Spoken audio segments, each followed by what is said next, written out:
Estimados colegas, bienvenidos a una sesión más del Intercres. Como saben, recientemente hemos pasado de Intercres a sesiones estacionales, ¿no? Estamos en el Intercres de otoño, cerrando el otoño, próximo al invierno, pero estamos en el Intercres de otoño, con la idea de ir, antes teníamos un Intercres mensual para suplir esta distancia que teníamos en el periodo de pandemia, y la idea es ir espaciando. Sin embargo, no vamos a quitar esta cita en la que nosotros cada 3 meses, cada 3, 4 meses nos encontramos y hablamos del tema de nuestro interés, ¿no? Nos encontramos de manera virtual porque esto nos permite pues unirnos desde diferentes países, desde diferentes lugares, y además quedan grabados y son documentos bastante interesantes. Les recordamos que la conferencia de revistas de ciencia, el CREX, se celebrará este próximo mayo en Arequipa, en Perú, y estará entre los días 2 y 4 de mayo. Lo digo por si tienen interés y posibilidad de ir a Perú. Aseguro que será una conferencia, como han sido todas, excepcional, y bueno, pues con grandes expertos del mundo de la edición científica y de las revistas, ¿no? Bien, para el Intercrex de hoy teníamos al profesor Félix de Moya Negón, que nos va a hablar sobre un tema muy concreto, sobre la meritocracia en la universidad y sobre cómo esta de alguna manera afecta a las revistas, ¿no? Estamos en un sistema donde la comunicación científica y la evaluación científica de los documentos aparentemente son cada vez más equidistantes, es decir, lo que se pretende evaluar, el objeto que se pretende evaluar cada vez se aleja más de lo que en principio se querría evaluar, ¿no? Cada vez tenemos nuevos medios de comunicación científica, las revistas están surgiendo modelos para los cuales los sistemas de evaluación no cuentan, y bueno, parece que estamos cambiando esta idea de publicar y de comunicar resultados científicos para difundir también a una importancia o una dimensión en la que la comunicación científica parece ser que tiene más objetos, por lo menos en las ciencias sociales, que no tiene más objeto que el de aumentar los méritos y la maleta académica de los profesores para poder menguar académicamente. Es decir, que quizás nos falta perspectiva, somos cortos de mira. Entonces, a lo mejor esto significa que lo estamos mirando mal. A lo mejor tendríamos que ampliar la visión y empezar a ver el sistema desde un punto de vista superior, que es el sistema de cómo la academia se construye y cómo el sistema en el cual estamos todos implicados, el sistema de méritos de construcción de la academia, de la carrera académica, está afectando a las revistas y está afectando a las pautas investigadoras de las personas y está afectando en general a la comunicación científica. Y por eso tenemos aquí hoy al profesor Félix. Yo tengo que decir que es un gran honor. Cuando yo era estudiante universitario, el profesor Félix de Moya era vicerrector de la Universidad de Granada. Yo era alumno de la Universidad de Granada. Anteriormente había sido el decano de mi facultad, pero yo no conocí esa fase. Y posteriormente pues, se fue de investigador al CSIC, ¿no? Lo cual, salvo un curso de máster en el que fui su alumno, la verdad es que no tuve la suerte de disfrutar de su docencia, como sí otros compañeros, ¿no?, que la recuerdan muy profundamente. Todo el mundo conoce al profesor Félix de Moya porque él es el autor, el creador del grupo de investigación ECIMAGO y de la spin-off ECIMAGO Lab, y es autor de productos tan importantes como el ECIMAGO Journal Rank para revistas, para universidades, en fin, un referente internacional. Cuando Scopus no tenía sistema de evaluación de revistas, el grupo ECIMAGO le generó un sistema de evaluación de revistas, y desde mi punto de vista sus productos han sido los que han consolidado a Scopus como base de datos en América Latina, tanto el producto de evaluación de revistas como el ranking de instituciones, por encima de bases de datos como son Web of Science, como es Web of Science. Simplemente indicar que es un honor para nosotros tenerlo aquí y bueno, un gusto poder escucharlo como siempre. Profesor Félix, cuando usted quiera.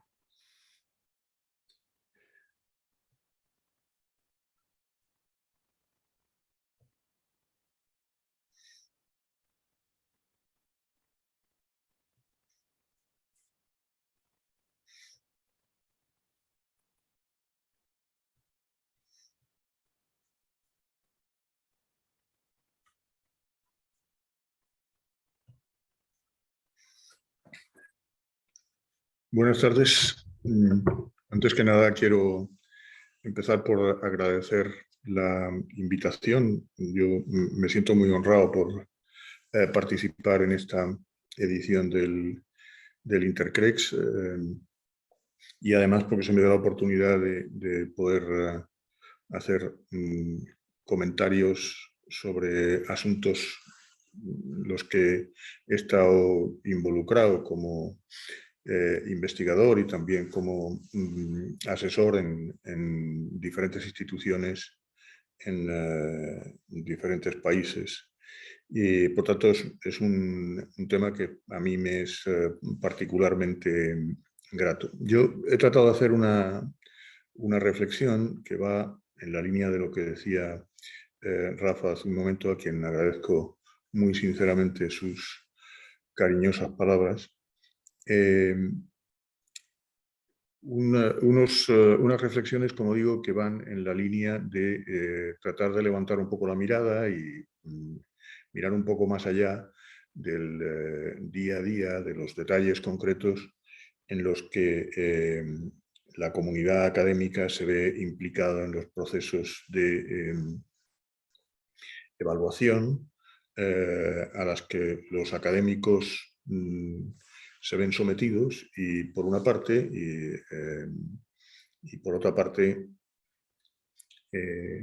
cómo esto ayuda a construir la academia en el sentido más tradicional, si se quiere, del término, como comunidad de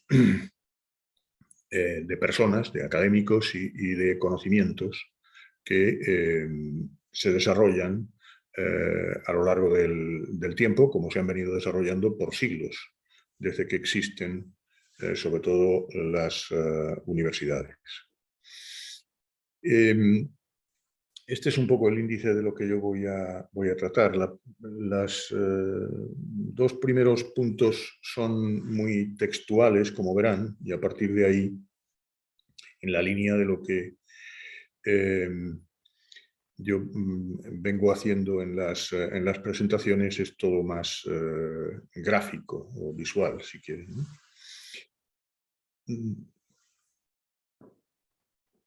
Bueno, como es bien sabido, nada hay más controvertido en el mundo de la comunicación científica actual que el persistente y muchas veces denostado uso de métricas basadas en el consumo de información científica por parte de los investigadores en el curso de los procesos de generación de nuevo conocimiento. Esto es una evidencia que cualquiera puede constatar. Este es un tema de debate constante. Yo siempre recuerdo una frase de un colega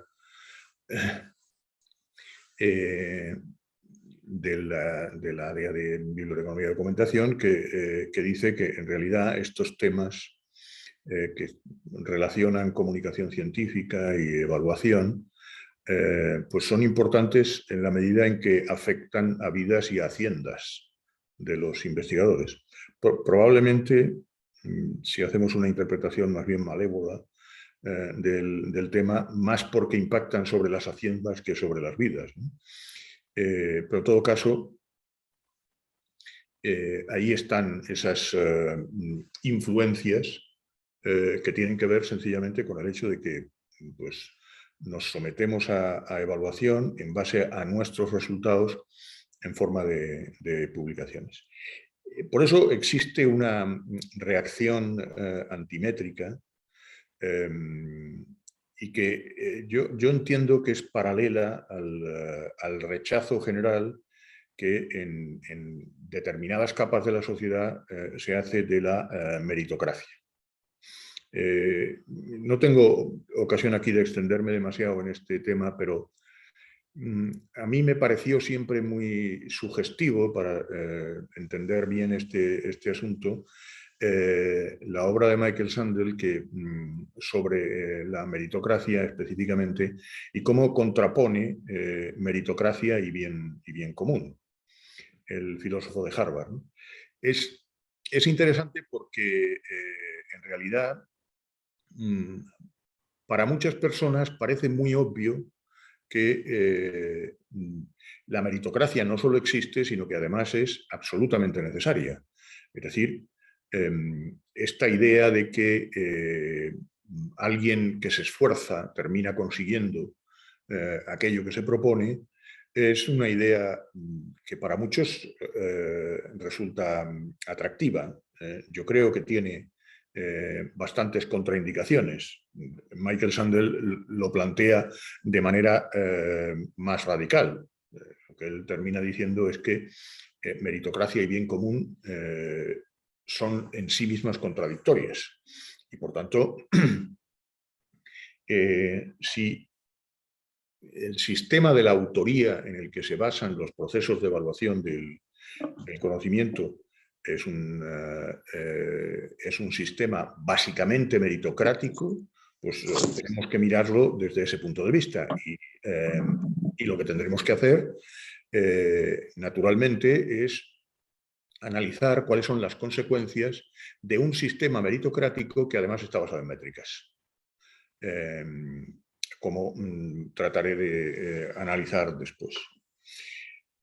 El problema, en todo caso, no es con la valoración negativa de la meritocracia en la sociedad, sino en su traslado mimético al mundo académico. Y esto a pesar de los indudables problemas que este asunto plantea en su concreción práctica, porque indudablemente este es un tema que no se puede plantear solo desde una perspectiva conceptual o filosófica, sino que tenemos que ver la manera en que se va a abordar. Al fin y al cabo, la vinculación entre meritocracia y métricas es el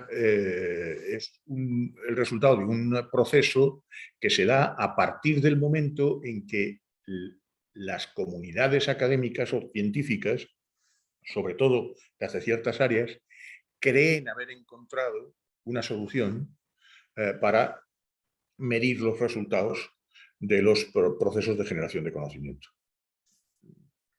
A mediados de siglo es cuando este asunto, yo creo que de manera más como espejismo que realmente como una auténtica realidad, pues se plantea la posibilidad de que efectivamente existan procedimientos métricos para identificar el mérito.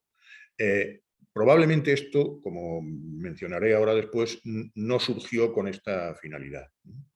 Ahora, es necesario tener en cuenta algunas limitaciones concretas que la meritocracia tiene en su traslado, como digo, al mundo académico. Si no hay en origen igualdad de oportunidades, conceder recompensas en base al mérito termina siendo un ejercicio de profecías autocumplidas. Será siempre mucho más probable que sean recompensados los que de inicio ya partían con ventaja. Esto conduce inevitablemente al efecto Mateo. Algunos, sobre todo investigadores consagrados y tal, preferirían que aquellos indicadores que son acumulativos sean el referente para la medición de las competencias, incluso cuando se trata de repartir recompensas. Eso es lo que ha dado lugar, por ejemplo, a el éxito del índice H, que finalmente es un indicador que correlaciona en gran medida con la producción que tienen los investigadores. Por tanto, aquellos investigadores que son más longevos, que tienen más trayectorias, son los que tienen mejores métricas de ese tipo y, por tanto, serían los destinatarios de las mayores recompensas en un sistema ideado de esta manera. Un sistema de recompensas ligado al mérito estará siempre condicionado también por las formas específicas de medición del mérito que se utilizan. Y este ejemplo del índice H que acabo de poner puede servir como referente de esto mismo. Y es en este punto en el que la cienciometría ha terminado jugando un papel determinante.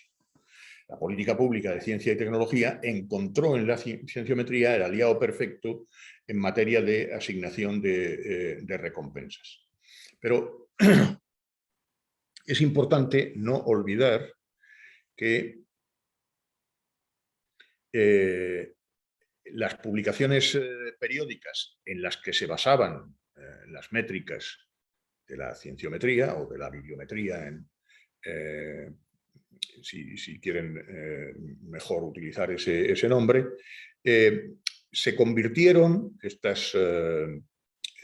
las publicaciones se habían convertido en el vehículo de transmisión de conocimiento y al mismo tiempo en el registro de los méritos de los autores de los trabajos publicados. Es decir, ya no se trataba simplemente de un instrumento de comunicación, de un canales de comunicación, simplemente, sino que además eran una forma de registrar los méritos de los autores. Pero la relación entre autor y obra ha evolucionado a lo largo de los siglos y uno de los factores que ha marcado la evolución reciente de esta relación ha sido precisamente las propias métricas de la autoría. Es decir, esto es reconocido por muchos autores que ahí ha habido un proceso de retroalimentación de tal manera que las métricas han influido en la manera en que se ha ido evolucionando la relación entre el autor y la obra, como veremos ahora después, incluso llegando hasta extremos probablemente indeseados. Quienes empezaron por analizar la forma en que usábamos la información para tomar mejores decisiones en torno al desarrollo de colecciones, se encontraron muy pronto con un uso en principio no esperado de sus métricas de consumo de información como proxies del grado de aceptación de información consumida por parte de los usuarios. Es decir, en realidad, las métricas que inicialmente eran métricas de uso de la información, que habían sido orientadas en su diseño original, habían sido orientadas al análisis de los consumos de información con vistas a retroalimentar el proceso de desarrollo de las colecciones. Esto en las bibliotecas académicas fundamentalmente. Bueno, esto es lo que he mencionado antes como un objetivo en principio no buscado o indeseado por parte de quienes iniciaron el camino de diseño de estas métricas. La tormenta meritocrática perfecta se había desatado, puesto que la medición de méritos y la asignación de recompensas tenía su origen en apariencia en la propia ciencia y nadie podría decir que en los procesos de evaluación se producía ninguna injerencia política, puesto que las reglas del juego habían sido diseñadas por los propios investigadores. Por el contrario, quienes se resistieran a estas prácticas de evaluación, se entiende, serían considerados inmediatamente sospechosos de improductivos o irrelevantes, cuando no de ágrafos. Para gran parte de la sociedad, lamentablemente, se ha producido en relación con la ciencia un alineamiento perverso entre meritocracia y métricas de uso. De hecho, las publicaciones más usadas por los investigadores hoy son noticia de portada en los medios de comunicación general, lo que representa una forma de sanción pública de las métricas que se originaron para el desarrollo de colecciones. Dudo, y lo dudo mucho, que Zip, Bradford, Lotka o el propio Ranganathan estuvieran muy de acuerdo con el fin al que se han terminado dedicando sus fascinaciones métricas.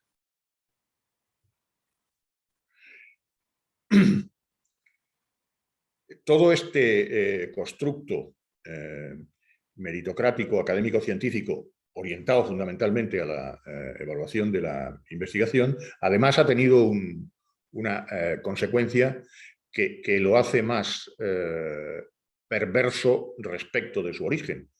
Y es que, en realidad,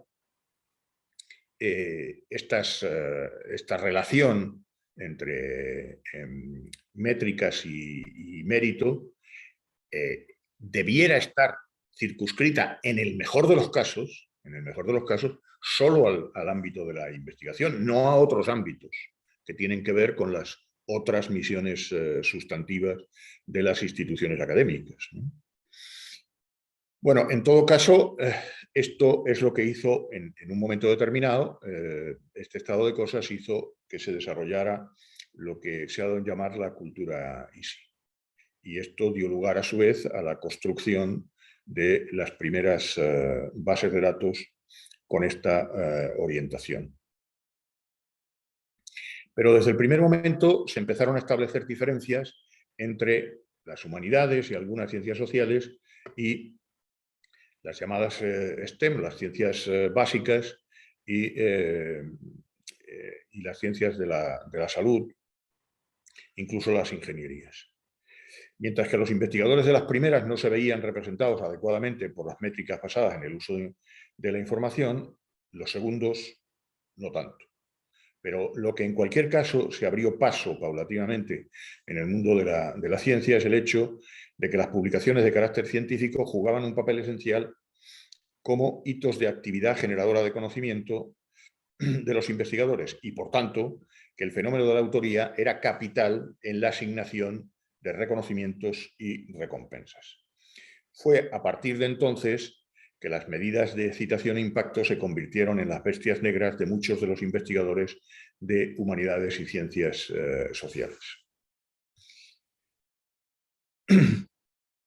Bueno, hasta aquí las consideraciones de carácter general que nos sitúan en el comienzo del proceso. No voy a contar la historia de cómo llegamos a esa situación, solo voy a hacer una pequeña referencia histórica ahora en la imagen que sigue, pero lo que es importante tener en cuenta es que en un momento determinado confluyen intereses que vienen desde la política pública, por una parte, y también desde los ámbitos de la gestión de las instituciones académicas, tratando de buscar un referente que sea neutro, si esto fuera posible, y ese referente neutro se pretende utilizar para evaluar los resultados de investigación. Y esto convierte a las publicaciones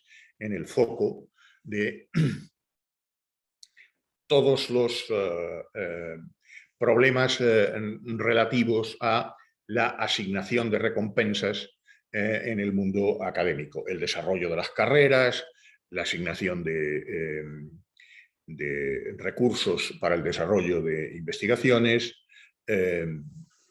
etcétera, etcétera. En el fondo, lo que ha sucedido aquí es que después de permanecer durante milenios prácticamente inalterable el concepto de autor, en muy poco tiempo, prácticamente un siglo, se ha producido una auténtica revolución en relación con el mundo de las publicaciones, a pesar de que las publicaciones académicas, como les recordaré ahora después, y científicas, aparecen ya desde finales del siglo XVII. Pero la posibilidad de aplicar, de generar métricas a partir de ellas y que éstas, a su vez, sean utilizadas en los procesos de asignación de méritos, pues esto no es tan antiguo como esas primeras publicaciones a las que hago referencia. ¿Siempre hubo autores? Bueno, casi siempre hubo autores. Cronin dice que esta fue en realidad la primera persona a la que se la reconoce como autora de algo. La princesa Enuana escribió y firmó con su nombre en Mesopotamia, en una tablilla cuneiforme, escribió una loa a la reina Inanna, y esta es la primera, aparentemente es el primer vestigio que tenemos de alguien que reivindica su papel de autor de algo. Pero evidentemente esta señora que vivió hace 4000 años, evidentemente no es ni mucho menos el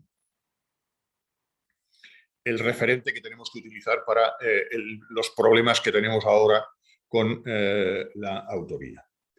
Si damos un salto a lo que verdaderamente nos interesa, esto les resultará familiar a muchos, porque son las dos primeras publicaciones científicas, como digo, de la segunda mitad del 17, una francesa y otra inglesa, el Journal d'Escavant francesa y los Philosophical Transactions de la Royal Society en Inglaterra, son el comienzo de la historia que realmente nos afecta en esta relación entre métricas y méritos.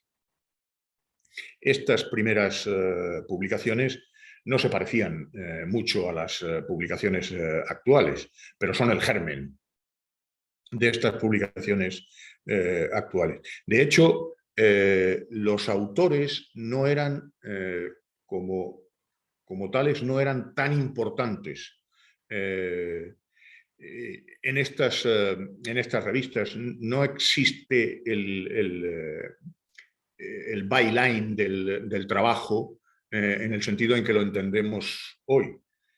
Siendo para los autores ese byline del trabajo, esas líneas que van inmediatamente después del título, donde se dice quiénes son los autores y a qué instituciones pertenecen, ese byline, en estas revistas no existía. Cuando esto empieza a tener verdadera importancia es cuando las métricas empiezan a basarse en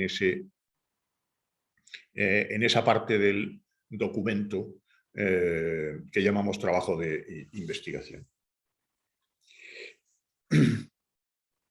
Claro, si la situación ha ido cambiando a lo largo del tiempo, el papel de las métricas debiera haberse ido adaptando. Lo que yo les planteo aquí es que en realidad esto no ha sucedido así. Es decir, las métricas no se han ido adaptando a los cambios que se han producido, y luego veremos algunos ejemplos muy claros en ese sentido de cómo no se han adaptado. Porque las métricas han sido diseñadas de acuerdo con una serie de supuestos, vamos a llamarlos así, supuestos de comportamiento de los autores que en el mundo de la ciencia actual, en muchos casos, no se dan. El panorama de la autoría se ha ido haciendo cada vez más complejo y, sin embargo, las métricas no se han adaptado a esa situación. Por eso tenemos que tratar de analizar cuáles son estos nuevos escenarios en la relación autor-obra que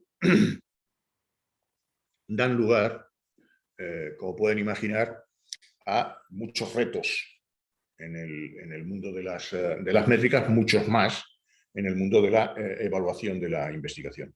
Yo he identificado aquí 3 tipos de fenómenos que, a los que me voy a referir ahora con ejemplos concretos, para que vean las dificultades con las que se enfrentan los sistemas de medición hoy día.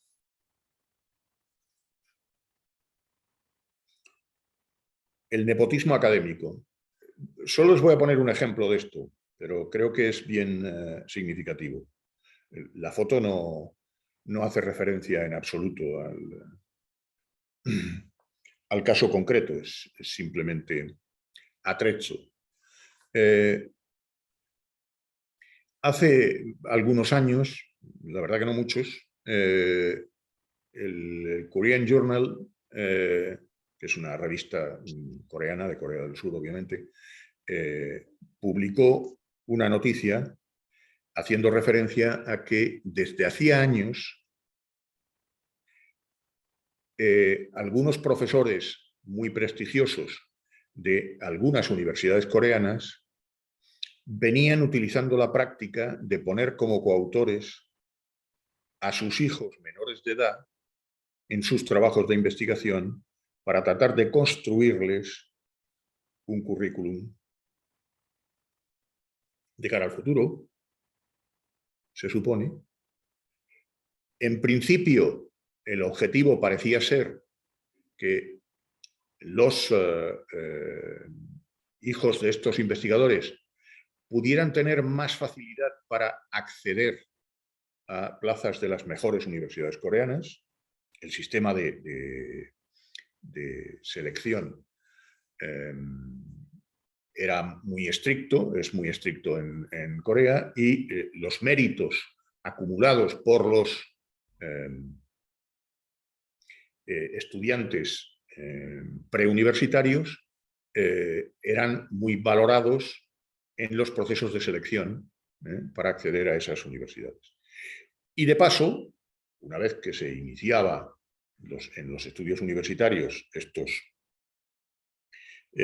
jóvenes investigadores, entre comillas, pues iban con un currículum ya de entrada, un currículum investigador, que si pensaban dedicarse a la investigación en el futuro, pues evidentemente les vendría muy bien. Es verdad que esto dio lugar a que se abriera una investigación en el Organismo Nacional de Ciencia y Tecnología. Pretendió hacer una revisión y la hizo de muchos años atrás para buscar casos semejantes. Y encontraron, evidentemente, algunos, porque esta no era una práctica que se restringía a un solo investigador ni a un grupo de investigadores de una universidad solamente, sino que era una práctica relativamente extendida. Este es un claro ejemplo de manipulación de la autoría que en ningún caso los análisis bibliométricos fueron capaces de detectar. Y además tiene consecuencias sobre el desarrollo de los procesos de evaluación de los investigadores. Parece como que la relación entre autor y obra fuera el eslabón más débil de la cadena en el proceso de generación de conocimiento. Y esto, además, si tiene que ver con la capacidad que tienen ciertos investigadores para elegir a sus coautores, pues evidentemente se convierte, como he puesto ahí, en un caso de nepotismo académico. Otro tipo de caso muy diferente es el de la desobediencia civil en la autoría, que ha proliferado a lo largo de muchos años.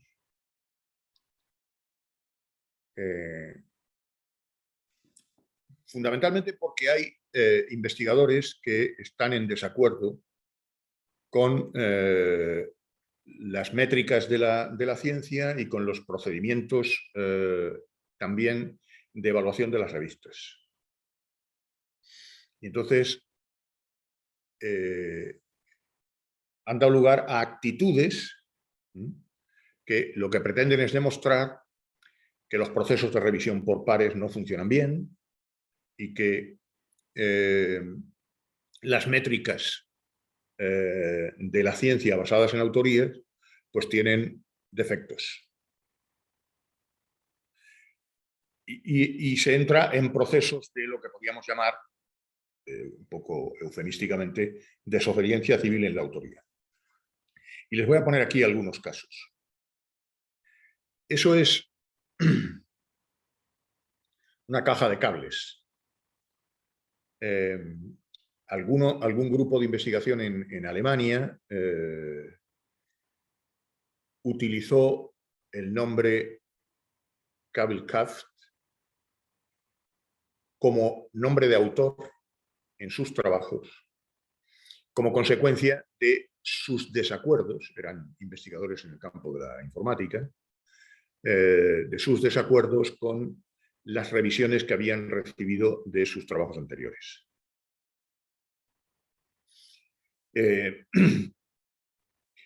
Entonces se les ocurrió en un momento determinado que podían utilizar el nombre que aparecía en una etiqueta en el laboratorio donde trabajaban, podían utilizar ese nombre para inventarse un autor que tuviera este nombre y dejar de alguna manera en evidencia a los revisores y a los editores de las revistas.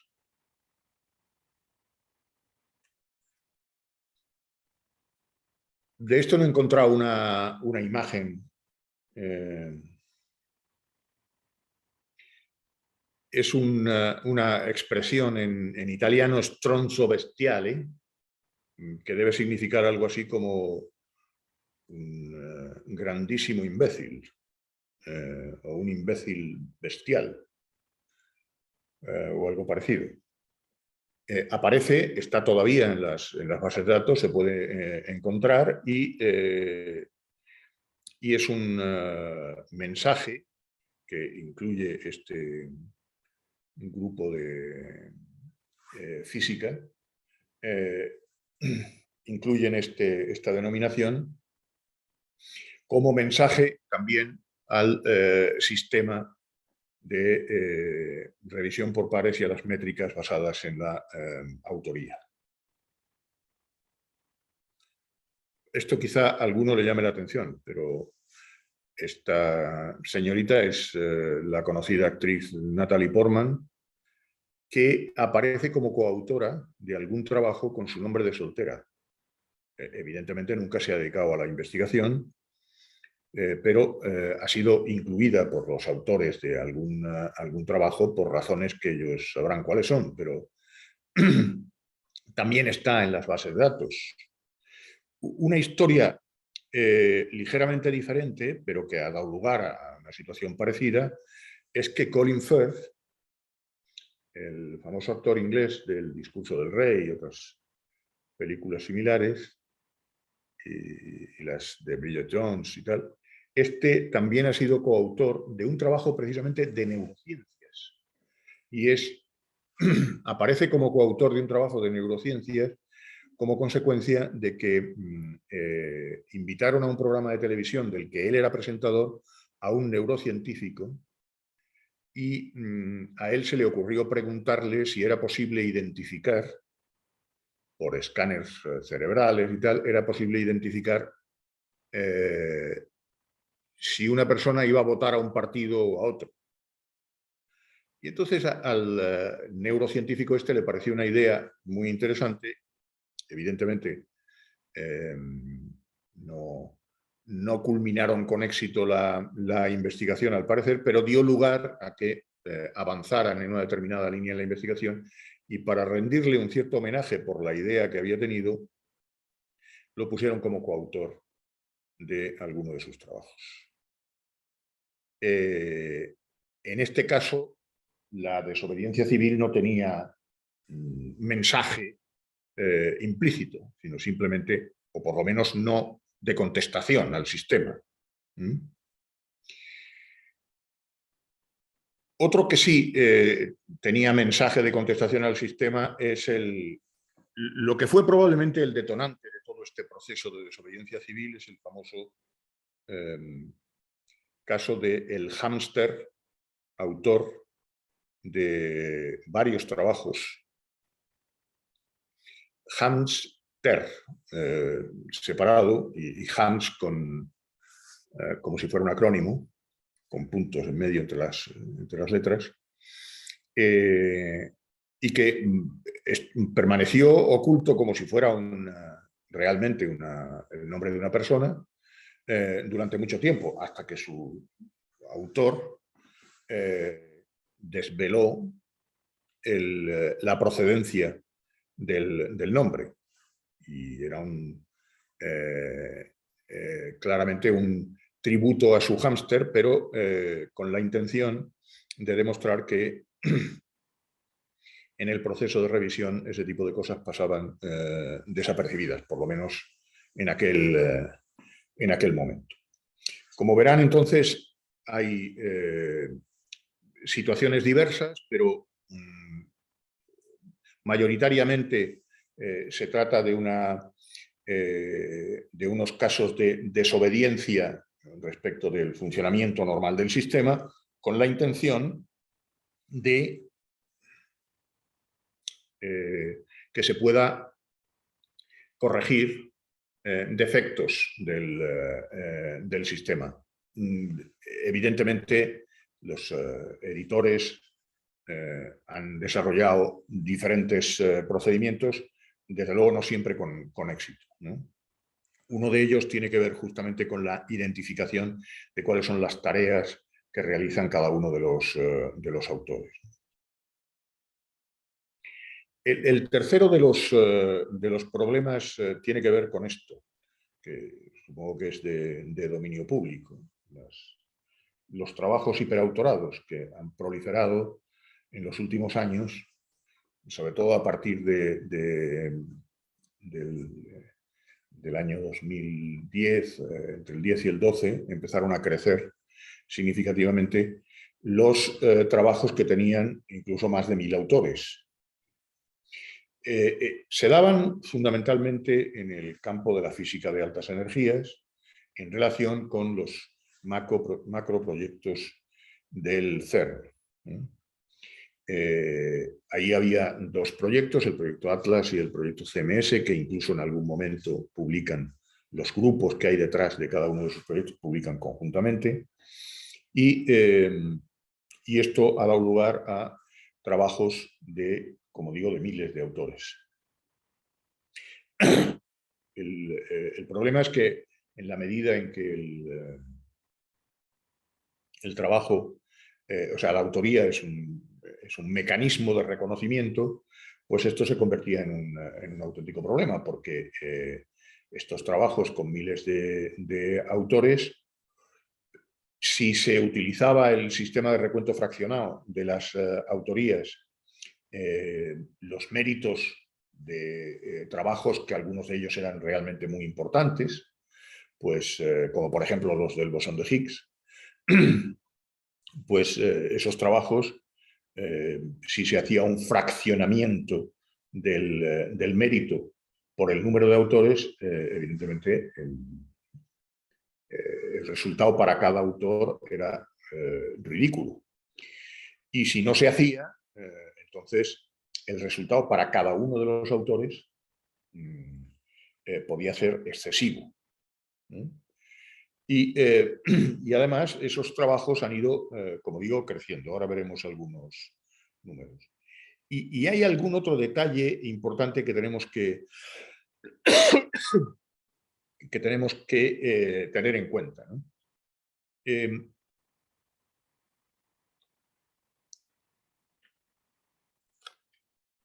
El número de autores adscritos a un trabajo ha llegado hasta 5000 autores.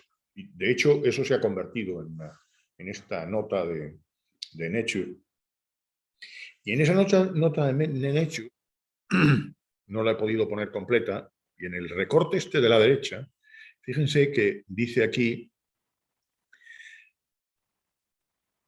el artículo que anunció la observación de la partícula de Higgs por parte del equipo Atlas en 2012 tenía 2932 autores, de los cuales 21 figuraban como fallecidos.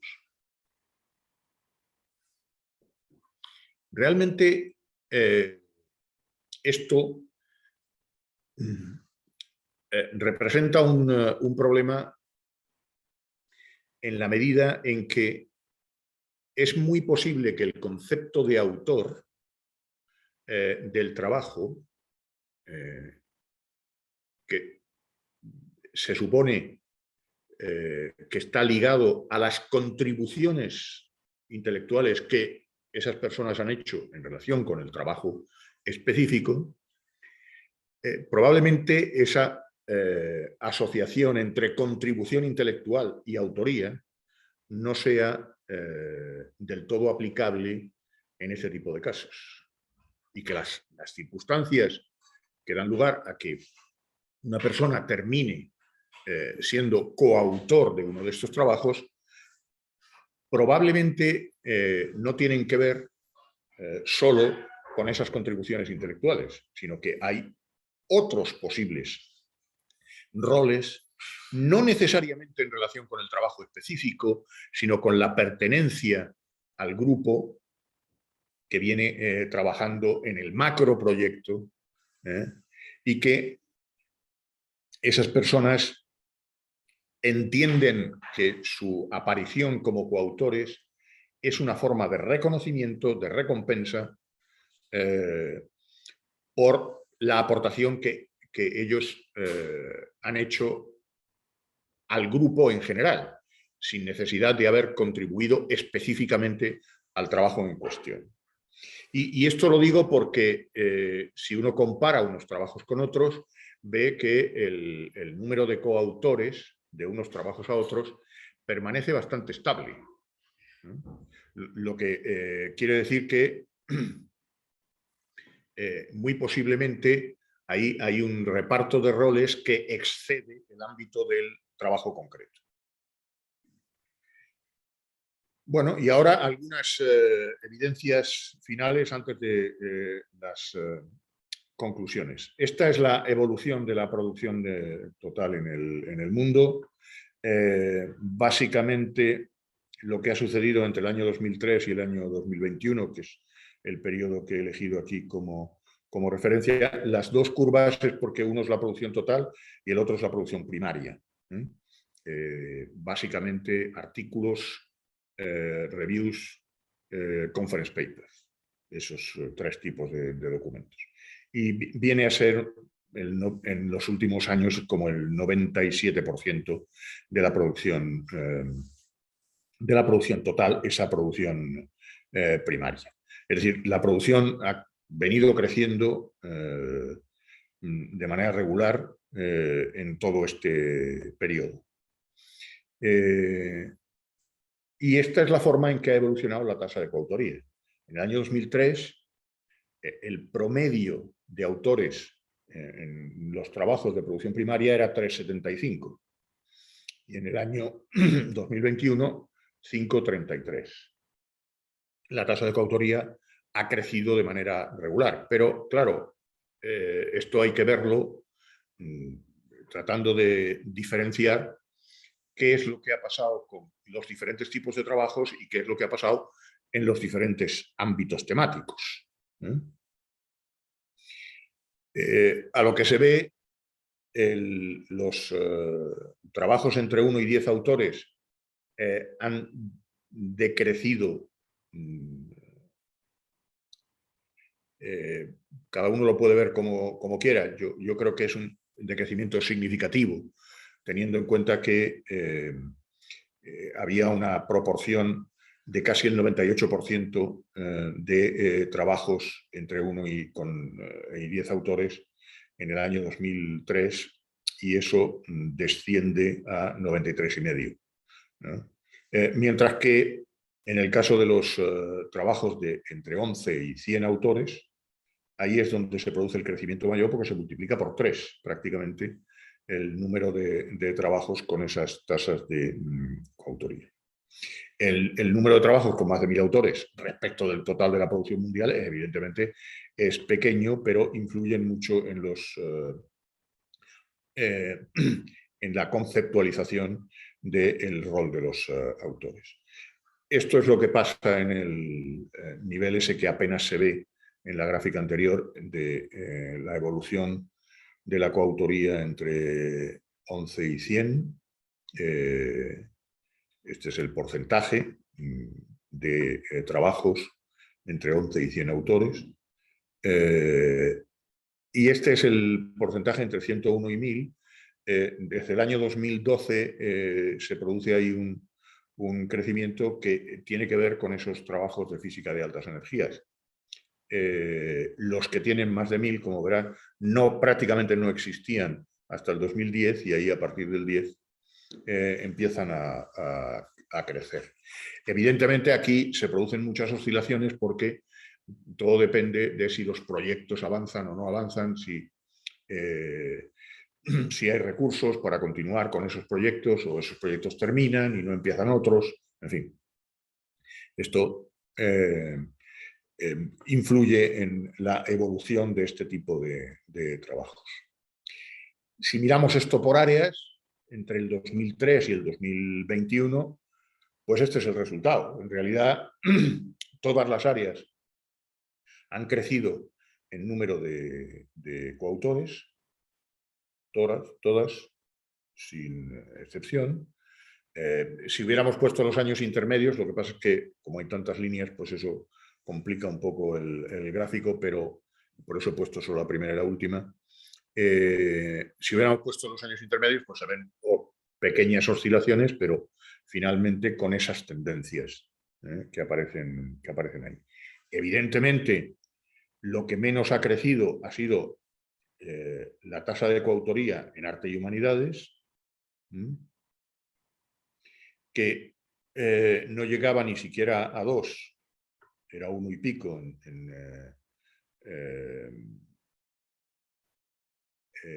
el 2003 y ya está bastante por encima de 2 en el 2021 y sigue creciendo. Esto pone de manifiesto que hay una tendencia en el conjunto de las áreas a la compartición de autorías, incluso en escenarios temáticos en los que esto no parece que sea, o por lo menos no parecía hasta hace poco, que fuera tan necesario. Probablemente aquí hay que combinar causas endógenas que tienen que ver con los contenidos de los trabajos, suma de aportes, porque hacen falta especialistas en determinadas metodologías que colaboren en los trabajos. Eso hay que combinarlo con otras influencias que pueden estar jugando un cierto papel en el aumento de las coautorías, como es, por ejemplo, el hecho de que la coautoría innegablemente ofrece la posibilidad de aumentar la producción individual, la producción per cápita, aumentarla mucho más rápidamente que cuando uno hace trabajos en solitario. Y eso probablemente también está teniendo una cierta influencia. Es decir, las políticas de reconocimiento y recompensa asociadas a las métricas juegan un cierto papel, como les dije al principio, juegan un cierto papel en la modificación de los comportamientos de los investigadores. Aquí se pueden ver de manera ya detallada las evoluciones en cada una de las áreas. Y con esto termino. Las métricas basadas en la comunicación científica actual siguen siendo básicas en los procesos de evaluación de los investigadores, a pesar de que los cambios que se vienen produciendo en la forma en que se relacionan autores y trabajos ameritan la necesidad de estar reajustando estas métricas de manera permanente. Quizá hay 2 constantes que podrían explicar las dificultades que entraña avanzar en este proceso de ajuste. En primer lugar, lo que plantea la mal llamada ley de Brandolini, la cantidad de energía necesaria para refutar falsedades o estupideces es un orden de magnitud mayor que la necesaria para producir. El nivel de asentamiento de la cultura ISI en el mundo académico hace muy difícil promover cambios en las prácticas de uso de las métricas basadas en consumo de información científica. Probablemente se requirió muy poco esfuerzo para que la cultura ISI se asentara y ahora se requiere mucho esfuerzo para cambiarla. Y 2, Como dijo el filósofo francés Jean-François Revel, el hombre no necesita ser forzado a ser intelectualmente deshonesto para llegar a serlo, lo hace muy bien solo. Resulta casi imposible desarrollar y mantener un sistema de asignación de recompensas basado en la meritocracia cuando la sociedad en su conjunto está plagada de ejemplos de cómo la meritocracia deviene en una sistemática vulneración de los deseables principios del bien común. Sin embargo, es indudable que, a pesar de todo lo anterior, al menos en mi opinión, quienes demuestran las métricas están frecuentemente inhabilitados para la crítica, puesto que nos conducen al territorio de la nada.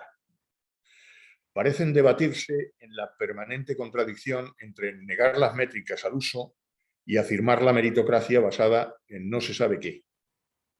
Utilizan los defectos del sistema para negar la validez de las métricas, pero no niegan la meritocracia.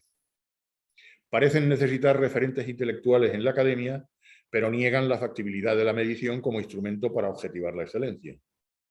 En definitiva, nos llevan a una situación en la que nada puede medirse y solo son válidos los méritos que les favorecen, que además pueden ser cambiados a conveniencia.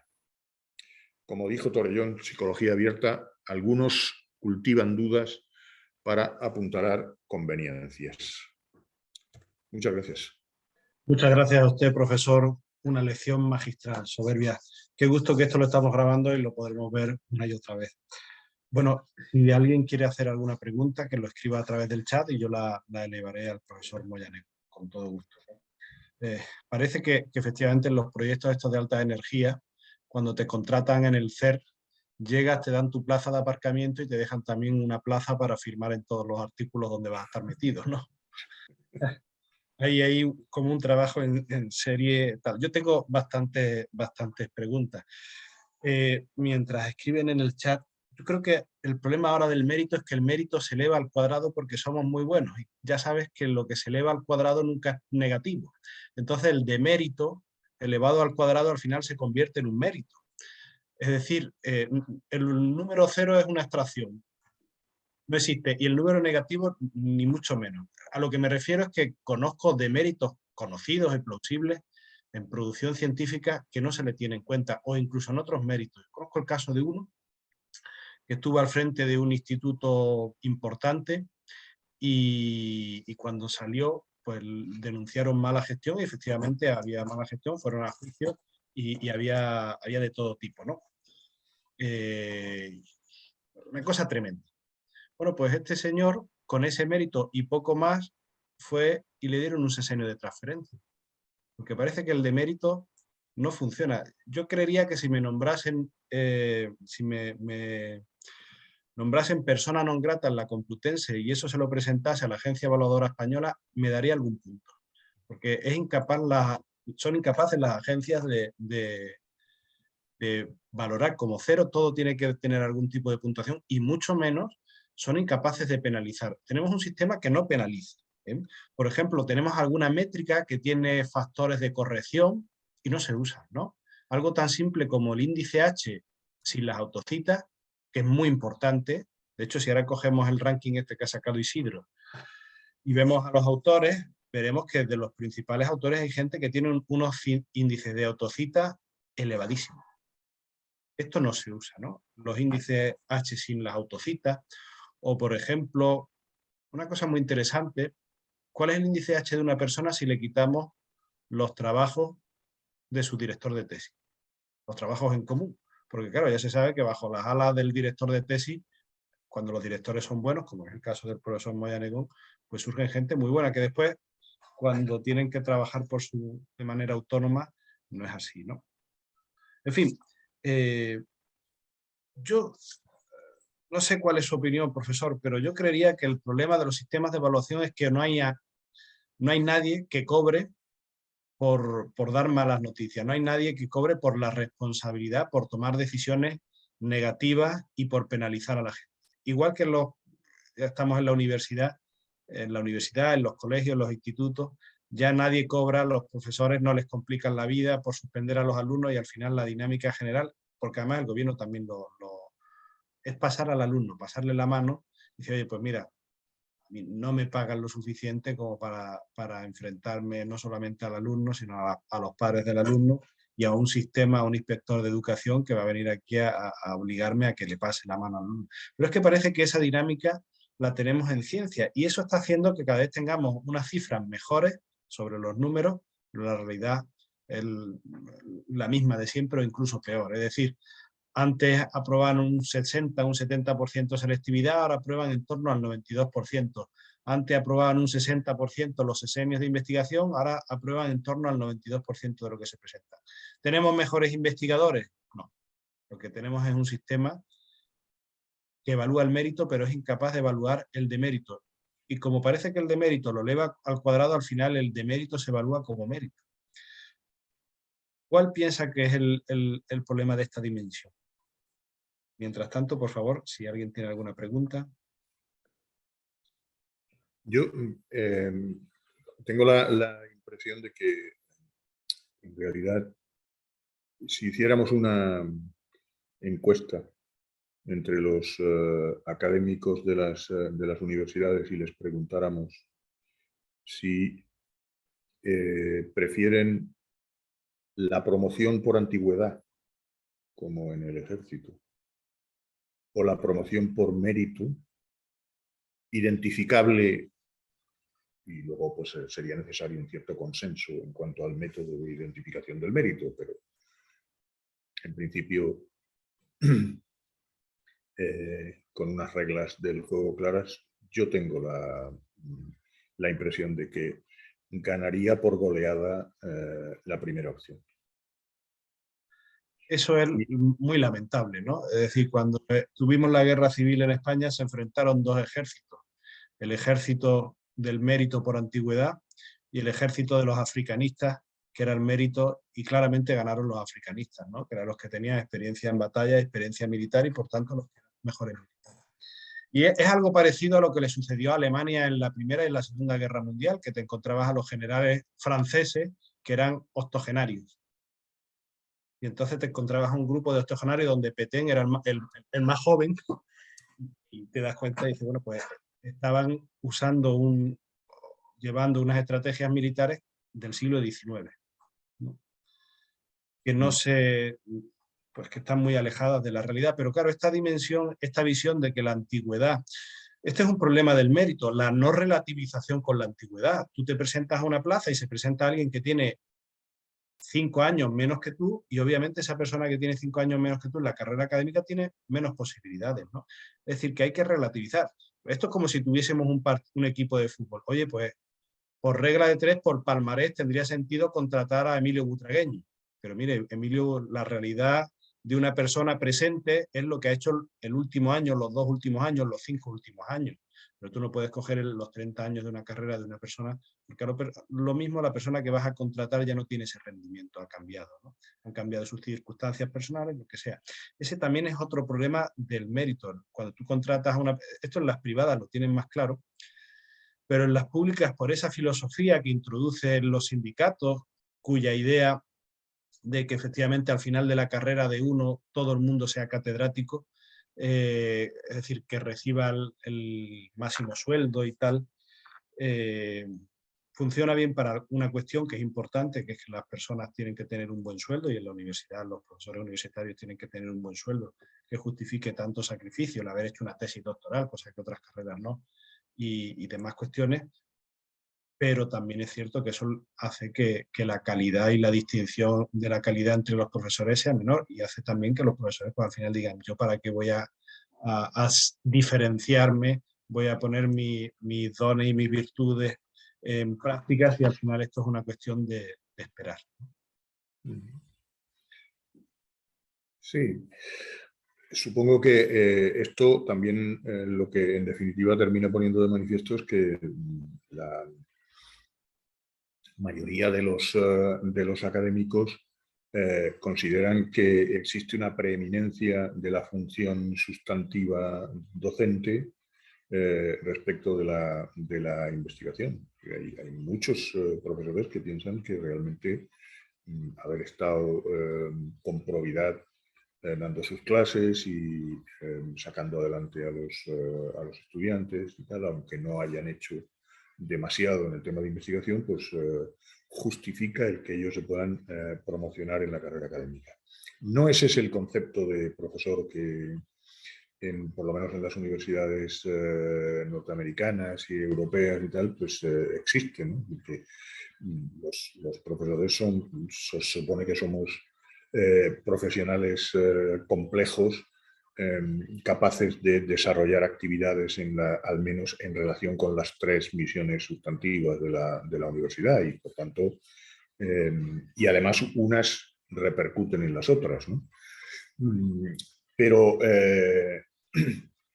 hay quien considera que entrar en una clase a su hora y salir a su hora, eso es medible. Sin embargo, lo de publicar un trabajo en tal o cual sitio, esto es un asunto muy, muy relativo. A mí me parece que a la universidad le hacen falta investigadores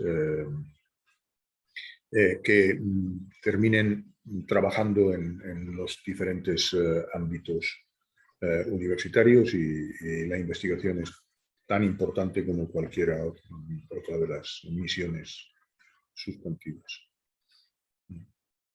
Nunca, la Universidad Española nunca ha sido tan grande y nunca hemos tenido tantos profesores. Quizás ese horror vacui ha hecho que el vacío se llene con gente de todo perfil y todo carácter. Pero también hay una cosa curiosa. Los ensayos actuales que te encuentras en las librerías son de profesores, no son en su mayoría de profesores académicos. Son traducciones y los ensayos españoles que están teniendo éxito son, pues, por ejemplo, esta de Elvira Roca, que no es profesora universitaria, es de las antiguas catedráticas de instituto de aquí de Málaga, o esta chica que ha escrito El infinito en un junco, que por cierto es un libro muy recomendable para los que somos de documentación, Irene Vallejo. Sí. Que esta chica escribió El infinito, ella estaba en la carrera académica, hizo la tesis entre Zaragoza y Florencia, pero por cuestiones personales se quitó de la carrera académica y por esas cuestiones personales hizo lo que ella pensaba que tenía que hacer, que era un libro sobre el libro, valga la redundancia, ¿no? Probablemente, si hubiese entrado en la universidad, la dinámica universitaria de mérito, hubiese hecho artículos, hubiese hecho esos libros que todos sabemos que pagan los autores con dinero público y que nunca los vas a encontrar en las librerías, ¿no? Es una cosa muy peculiar. Ricardo Arencibia, nuestro querido amigo Ricardo, nos pregunta si en España ha evolucionado la utilización de las métricas en la evaluación de los sesenios de investigación. Bueno, si por evolucionar se entiende que se han producido algunos cambios, la respuesta sería que sí. Si por evolucionar se entendiera que si se ha producido una evolución en la dirección de que se hayan utilizado métodos que traten de corregir algunos de los problemas que estamos poniendo aquí de manifiesto, yo diría que no. Yo diría que en realidad el problema que tiene la agencia en España es que finalmente todos los métodos de evaluación tienen que ser desarrollados de manera consensuada con los representantes de profesores y por tanto esto hace que el sistema evolucione muy lentamente, tiene muchísima inercia, ¿no? Y esto dificulta las posibilidades de que se produzcan cambios en profundidad. Por ejemplo, la CNIAI debiera estar avanzando en la dirección de aplicar al menos de alguna medida el principio básico de DORA, y esto no está pasando por el momento, de manera efectiva, digo. El profesor Félix Ortega Moedano de la Universidad de Salamanca tiene una pregunta, lo que pasa es que es muy concreta, ¿no? Dice que ¿qué porcentaje de revistas en Scopus hay nacidas en España y América Latina? ¿Cuántas revistas Scopus tiene Oxford en comparación con la Universidad de Salamanca? Sí. Bueno, Revistas procedentes de Iberoamérica en Scopus hay algo más de 1700. Eso es, respecto del total, pues puede ser aproximadamente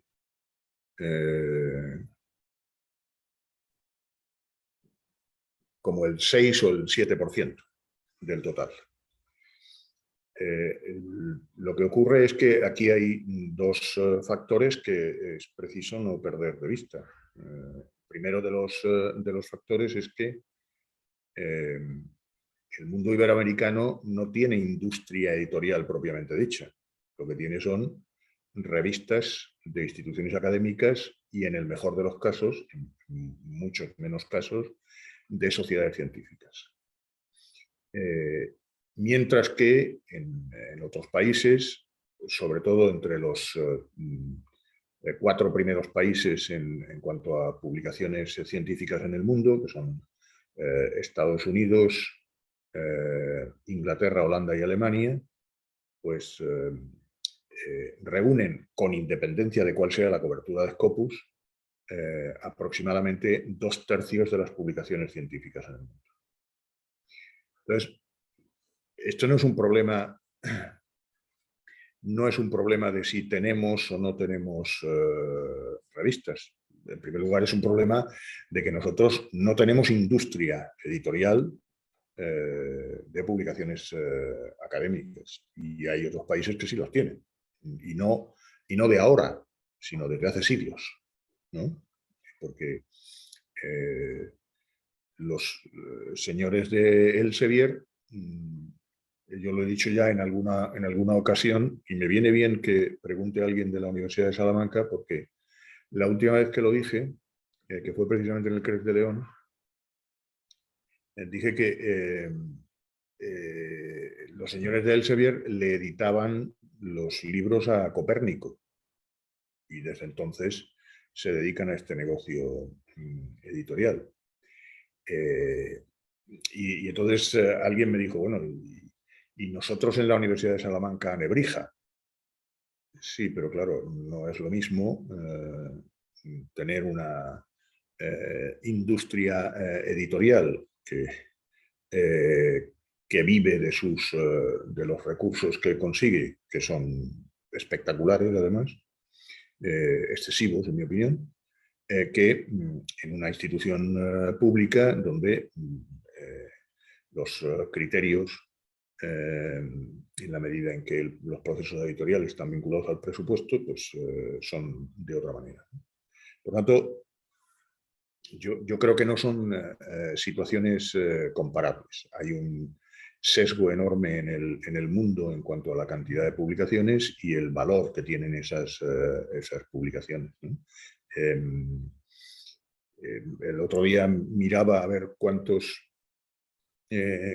es la producción que aparece en las revistas de primer cuartil frente a las revistas de cuarto cuartil, y hay una diferencia abismal. El 45% de la producción científica mundial se publica en revistas de primer cuartil y no llega al 11 o 12% las que se publican en las revistas de cuarto cuartil. Estos desajustes deben ser tenidos en cuenta a la hora de valorar realmente qué es lo que puede y qué es lo que no puede estar en un índice mundial de publicaciones, que por otra parte crece todos los años, tiene ya cerca de 30.000 publicaciones, 27.000 y pico me parece que este año, y esas publicaciones han crecido mucho en los países iberoamericanos, es decir, son publicaciones básicamente, esas 1.700 y pico que he dicho, son publicaciones en español y portugués, y han crecido mucho más que las publicaciones del resto del mundo, ¿no? En términos relativos, además, hay que tener en cuenta que España, solamente en ese mundo iberoamericano, pues tiene 700 publicaciones, de esas 1.700 y pico que hay en Scopus. Es decir, las publicaciones españolas en Scopus han crecido muy fuertemente en los últimos años, entre otras razones porque se han hecho políticas editoriales orientadas a la visibilidad internacional en muchas de las universidades que las editan. Nuestra colega de Uruguay, Janet Fuster, de la revista Informatio, nos pregunta, en primer lugar le da las gracias por la charla, que está de acuerdo con sus planteamientos, y le hace la pregunta, pues, ¿cuál sería la alternativa para que se pueda evaluar y acreditar en las universidades la producción científica? Y después el profesor Ortega y Ricardo. Claro, estas preguntas llegan hasta al infinito, porque nos gusta tanto el tema. Las vamos a dejar y se las pasaré, profesora Negó, se las pasaré después, pero hay que ir cerrando. Y bueno, pues si no le importa responder a Janet, aunque es una pregunta con una respuesta muy amplia, ¿cuál sería la alternativa? O más bien el enfoque, ¿no? Janet, que está de acuerdo con usted en esta idea de que el problema parte de la meritocracia, ¿no? Bueno, precisamente porque el problema parte de ahí. Incrementar la producción exige que, como ha sucedido en muchos países ya, exige que el mérito de la producción científica tenga un reconocimiento en términos de carrera académica. Yo creo que una de las cosas que demuestran la situación actual de muchos países latinoamericanos es que hay una utilización, en mi opinión, que es muy poco eficaz de la compensación económica por la publicación. Esta utilización un poco abusiva de esa compensación económica, curiosamente, lo que está produciendo es un efecto, en principio, pareciera contrario al que se busca, y es el efecto de que hay esa compensación económica estaría al alcance de cualquiera que fuera capaz de publicar, y sin embargo, en muchas universidades, en muchos países, esas compensaciones, esos incentivos económicos están concentrados sobre grupos relativamente pequeños de profesores. A mí me parece que lo más razonable sería que se evolucionara hacia modelos basados en lo que podríamos llamar incentivos de carrera, ¿no? En lugar de incentivos económicos directos a la publicación. Esos incentivos de carrera que permiten establecer una relación al profesor, le permiten establecer una relación mucho más directa entre los resultados de investigación que consigue y su propia promoción. Claro, para eso tiene que haber carreras bien definidas, que en algunos casos ni siquiera existen. En el caso de que se pudieran definir esas carreras con distintos peldaños en el proceso, pues establecer una relación clara entre méritos docentes, investigadores, incluso de extensión universitaria, en relación con cada uno de esos saltos, como hay en muchos países, ¿no? En los tracks académicos.